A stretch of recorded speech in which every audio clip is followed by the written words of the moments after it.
America Israel Iran युद्धाचा इंधनावर मोठा परिणाम झालेला आहे। नाशिक शहरात एलपीजीचा मोठा तुटवडा भासतोय, तर अनेक पंपांवर एलपीजी दर वाढल्याच्या सूचना लावण्यात आल्यात। एलपीजी तुटवड्यामुळे पंपांवर रिक्षांच्या लांबच लांब रांगा लागल्यात। एलपीजी गॅस 74.95 रुपयांना मिळतोय, मात्र एलपीजी गॅसचा तुटवडा असल्यानं रात्रीपासूनच पंपावर रिक्षांची गर्दी झाली। मुळे ना भरपूर जळ बसू राहिली महाराष्ट्राला। आणि आता या मिनिटाला मी गॅस टाकला, समोरच्या गाडीत 74 रुपये 93 पैशांनी टाकला आणि लगे माझ्या गाडीचा नंबर आला तर 80 रुपये झाला। हां, या सेकंदात बदल झाले। हां, सेकंदात बदल केलेला आहे। कधी पाठी लावली नाही, काही नाही। तर सांगायला पाहिजे भाव वाढणार आहे का नाही वाढणार आहे। लगे तुम्ही मिनिटाला जर कधी भाव वाढवता तर मग लोकांनी कसं जगायचं। तुम्हाला काय फटका बसला? काही युक्रेन अमेरिका युद्ध चालू आहे, त्यामुळे महाराष्ट्राला पूर्णपणे फटका बसलाय। आता 4 दिवसापूर्वी 54 रुपये भाव होता गॅसचा, आज 4 दिवसामध्ये बदल झाले, डायरेक्ट 80 हो गेलाय। तर हा सर्व गोरगरीब रिक्षावाल्यांवर हा फटका बसलाय। तर सीएनजी आणि पीएनजीला सुद्धा युद्धाच्या झळा सोसाव्या लागणार आहेत। येणाऱ्या काळात सीएनजी आणि पीएनजीत कपात होण्याची शक्यता आहे। सीएनजी पुरवठा खंडित झाला तर वाहतूक कोलमडण्याची शक्यता आहे। विशेषतः मुंबईकरांसाठी चिंतेची बाब आहे। जवळपास 12 लाखांपेक्षा जास्त वाहनं ही सीएनजीवर धावतात। 4,70,000 रिक्षा तर 1.5 लाखांपेक्षा जास्त टॅक्सी या सीएनजीवर चालतात। त्यामुळे वाहतूक व्यवस्था कोलमडू शकते।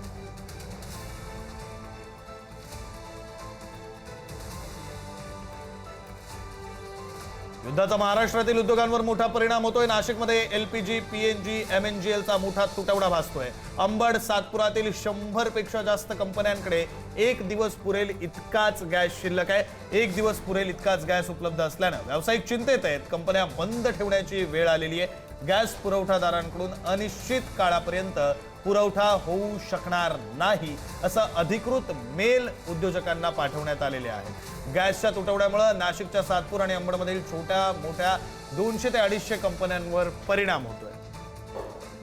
आपले प्रतिनिधी किरण ताजने आपल्यासोबत जोडले गेलेले आहेत, या संदर्भात त्यांच्याशी बोलूया। किरण, ही सगळी माहिती झाली नाशिक विषयी, मात्र अशीच परिस्थिती संपूर्ण राज्यात आता निर्माण झालेली आहे। किरण,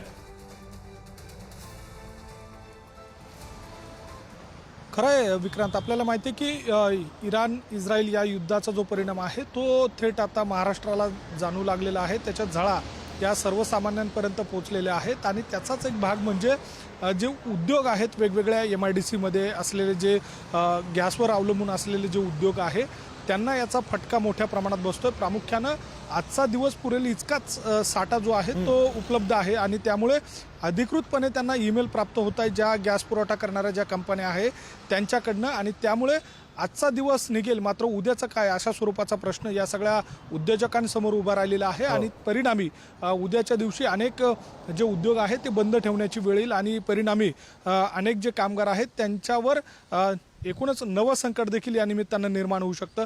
दुसऱ्या बाजूला MNGL असेल, PNG असेल, CNG असेल यांचा देखील तुटवडा भासतोय आणि त्याचा परिणाम जो आहे तो साधारणपणे शहरामध्ये असलेले जे रिक्षाचालक आहेत, वाहनधारक आहेत त्यांना देखील बसतोय। त्यामुळे उद्योजकांसह सर्वसामान्य रिक्षाचालक असतील किंवा प्रवासी असतील त्यांच्याकडनं या सगळ्या संदर्भामध्ये ही परिस्थिती लवकरात लवकर सुरळीत व्हावी अशा स्वरूपाची माफक अपेक्षा व्यक्त केली जाते। मात्र इराण आणि इस्रायलच्या युद्धाच्या झळा ह्या आता सर्वसामान्यांपर्यंत पोहोचायला सुरुवात झालेली आहेत आणि त्याची झळ ही अनेकांना बसताना आपल्याला पाहायला मिळते। विक्रांत, धन्यवाद किरण दिलेल्या या सगळ्या सविस्तर माहितीसाठी।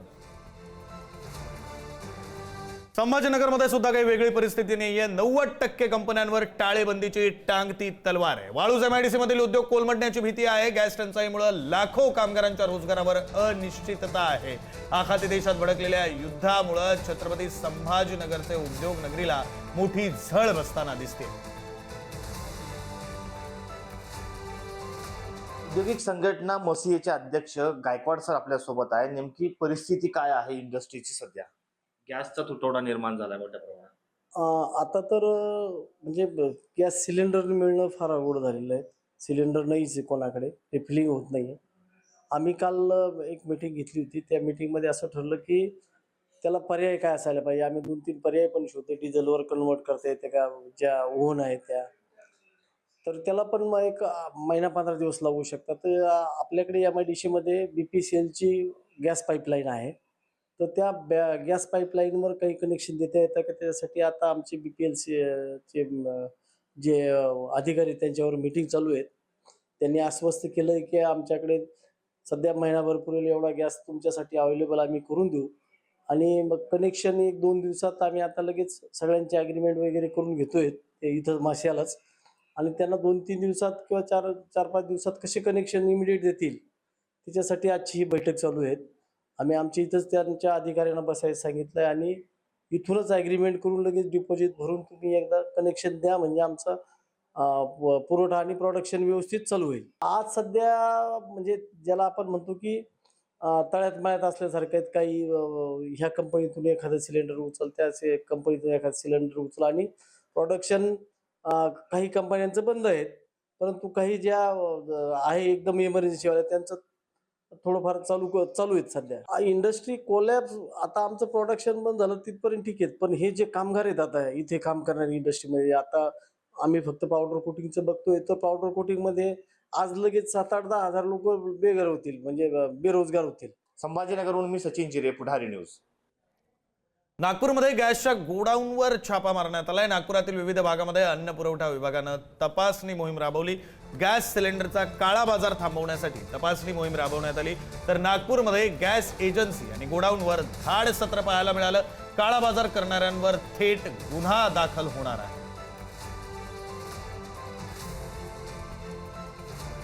व्यावसायिक गॅस टंचाईचा फटका महामुंबईतल्या हॉटेल्सला बसायला सुरुवात झाली. मुंबईसह ठाणे, नवी मुंबईतील 15,000पेक्षा अधिक हॉटेल्स हे बंद होण्याच्या मार्गावर आहेत. व्यावसायिक सिलेंडरचा पुरवठा पूर्ववत न झाल्यास पुढील 4 ते 5 दिवसात हॉटेल बंद पडतील. दरम्यान गॅसच्या तीव्र तुटवड्यामुळे मुंबईतील अनेक हॉटेल्सनं आपला मेन्यू बदललाय. एवढंच नाही तर जिथं सगळे मराठमोळे पदार्थ मिळतात तिथं गॅसच्या तुटवड्यामुळे आता फक्त मिसळ आणि चहा ठेवण्यात आला.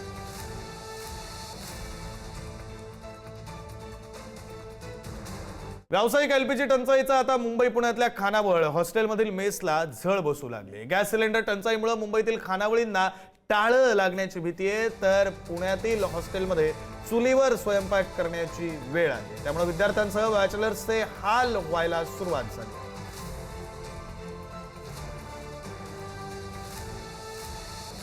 तर गॅस टंचाईमुळे नेमकी कशी अडचण निर्माण होते याबाबत पुण्यातील स्वामिनी हॉस्टेलच्या चालकांनी नेमकं काय म्हटलंय आपण बघूयात. नाही अशी काही कल्पना नाही, पण सध्या तर गॅस बंदच दाखवले की कारण काय म्हणतात गॅसच्या गाड्याच येत नसल्यामुळे आम्हाला हा 2 दिवसापासून पर्याय निवडावा लागलाय. त्रास खूप होतोय ना आता हे चूल पेटवणं, लाकडं बघणं आणि ते एवढं इझी होत नाहीये पहिल्यासारखं. म्हणजे जे गॅस आपल्याला जवळजवळ फटाफट होतं तेवढं चुलीवर फटाफट होत नाही. वेळ जातो आता, पहिल्यासारखं नाही. आता पटापट चुलीवर होत होता, आता गॅसवर होत होता चुलीवर होत नाही. त्याला वेळ जातो. नाही म्हणलं तरी आमचं 3-4 तास वेस्ट जातो. गॅस जे होता ना चालू त्याच्यावर 5 वाजल्यापासून इथं मेसमध्ये जेवण बनतं, पण आता चुलीवर म्हणलं तर अख्खा दिवसच जातोय आमचा. 3 टायमाचा बनतं ना इथं जेवण मेसमध्ये. हो, खूप वेळ जातो. उपाय सोडायचा आम्ही. 10 दिवसाला 1 सिलेंडर लागते, म्हणजे असे आम्हाला 4 सिलेंडर लागतात आणि शिवाय आम्हाला ऑनलाईन एकच सिलेंडर मिळतं. 20 ते 25 दिवसात एकच सिलेंडर मिळतं. आम्हाला ब्लॅकचं सिलेंडर घ्यावं लागतंय. ब्लॅकचं सिलेंडर 1,500 ते 2,000 रुपये झालंय आम्हाला. ते पण आम्हाला परवडत नाही. शिवाय तेल पण महाग झाले. तेल सुद्धा 185-190 रुपये किलो झालंय. ते सुद्धा आम्हाला परवडत नाही. मग आम्ही आता लोकांना सांगितलंय की एवढाच आठवडा आम्ही तुम्हाला मेसमध्ये जेवण देणार, नंतर आम्ही बंद करणार. आणि शिवाय ह्या मेसच्या धंद्यावरच आम्ही 4-5 लोक जगतो. माझे मिस्टर आणि मीच हा धंदा करतो, म्हणजे मी हा बिझनेस करते. पण मला आता जमणार नाही. एवढी महागाई आम्हाला परवडतच नाही. फॅमिली इथे नसल्यामुळे मला मेसशिवाय दुसरा ऑप्शन नाही. पण आता मेसवाले बोलतात की त्यांना गॅस सिलेंडर भेटत नाही, हा आठवडा तुमच्यासाठी डबा लास्ट आहे, त्याच्यानंतर भेटणार नाही. अशा परिस्थितीत आम्ही काय करायचं? बापरे, आता तुला जर डब्बा नाही मिळाला तर तुझी पुढची नियोजन काय असेल? कारण जेवण तर पाहिजे ना, जॉबला जातो. जेवण तर पाहिजे, पण माझ्याकडे ऑप्शनच नाही ना दुसरा. मग दुसरी काही मेस बघितली, हॉटेल्स काय कुठे? काय नाही बघितलं, बस इथेच आहे. मग आता काय करणार पुढे? आता काय, आता विचार करायला लागेल काय करायला लागेल पुढे. मग किती वर्ष झाले तू मेसचा डब्बा घेतोय? तू मला 2-2.5 वर्ष झाली मी इथूनच घेतोय. आणि मग तुला ह्या ताईंनी तातडीने सांगितलं का? असं तातडीने सांगितलं म्हणजे काल ते मला बोलले की मला गॅस सिलेंडर भेटत नाही, हा आठवडा मी कसं तरी मॅनेज करीन, त्याच्यानंतर नाही भेटणार तुम्हाला. राज्यभरामध्ये गॅस एजन्सी बाहेर नागरिकांची भली मोठी रांग लागलेली आहे. सिलेंडर तुटवड्याच्या भीतीनं नागरिकांच्या रांगा लागलेल्या आहेत. तरी 3 दृश्य आपण पाहतोय. मुंबई, पनवेल आणि पुण्यातली ही दृश्य आहेत जिथं गॅस एजन्सी बाहेर नागरिकांनी रांग लावलेली आहे. गॅसचा तुटवडा आणखी भीषण निर्माण होईल, आणखी भीषण परिस्थिती होईल या भीतीनं नागरिकांनी आत्ताच सिलेंडर नेण्यासाठी गॅस एजन्सी बाहेर रांगा लावलेल्या आहेत.